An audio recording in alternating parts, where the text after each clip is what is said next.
Hello, so I'm just back from Clare. I was there for 2 weeks. I've made 4 or 5 films in different schools, and I'm absolutely shattered and looking forward to some rest.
If I did make this video, it would probably be far more popular than this video ever will be.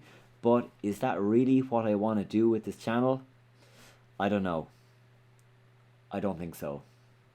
At least not today.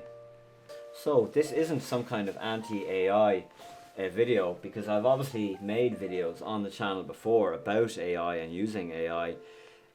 It's more about that if I keep on making videos for the channel, which I want to do because A, I'm enjoying it, B, I think it's good for my discipline, and C, it's good marketing for the film as well.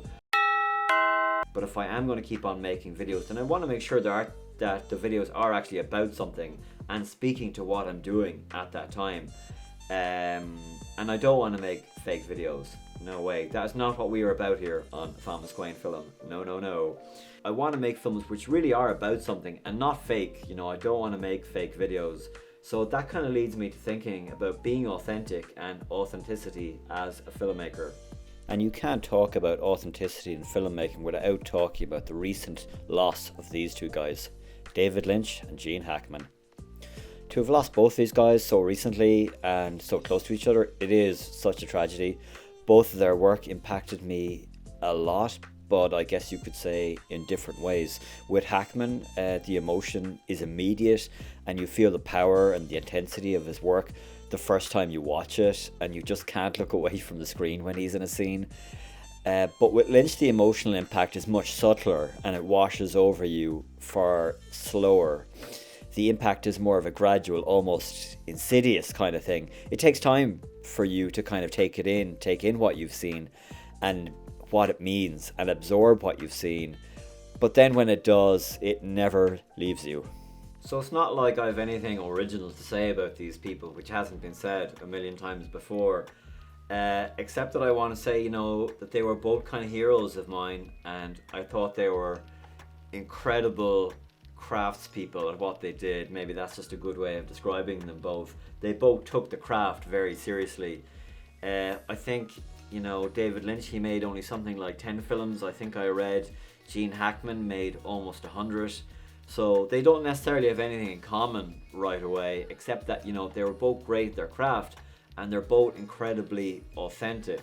And yeah, they were heroes of mine, and I miss them. I miss them a lot. The idea that you're never going to see a new Gene Hackman movie or another David Lynch movie is a huge loss for cinema when it needs authentic voices like those guys. I think now with AI increasingly just everywhere, I think the greatest risk, apart from the obvious job losses is the potential loss for authenticity. AI has a role in filmmaking, there's no question of that, and I've already used it, as I've said, in some of my projects.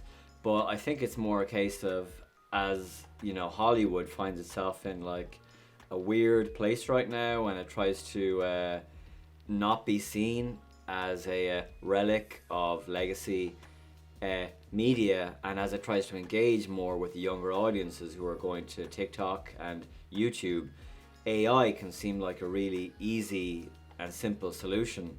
But you know, I think if you want to make any kind of art that's long lasting, it has to come from you, it has to come from yourself, it has to come from inside you somewhere. I look at films like Spielberg's The Fabelmans, Alfonso Cuarón's Roma, and Richard Linklater's Boyhood. Films like that are really amazing, incredible, wow examples. I've just named 3 of the best recent films ever.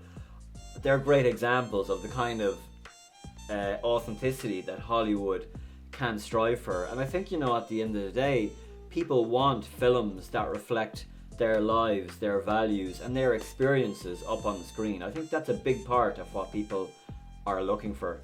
And I'm speaking from experience as well. Like, one of my favorite authentic original projects that I created from a job that I really hated was my 2 seasons of my animated web series Poxy Bleeding Shop, where I was working in a job I hated, but I channeled that frustration into, you know, a creative project that was very satisfying for me, and I'm really proud of that. And if you want to check it out, you can check it here. So I really do think, you know, authenticity comes from inside you. It comes from your own experience. And you know, if you look at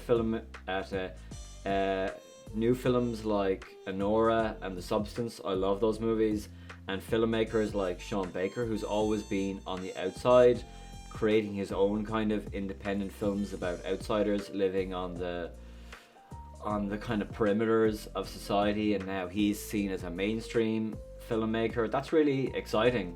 So I think there's no question for me that the future of cinema is lower budgets, bigger ideas, and investing in real talent. So in conclusion, in a world that so often feels rushed and so fake sometimes, I think authenticity is the most valuable currency you can have, both as a filmmaker and just as a human being. I think in our rush to keep up in a fast-paced world, and in our rush to please the algorithm, keep up with technology, being competitive with other filmmakers, you know, it's important to remember why we got into this in the first place. And it's important to remember people like Gene Hackman and David Lynch, who did what they believed in and did a pretty good job too.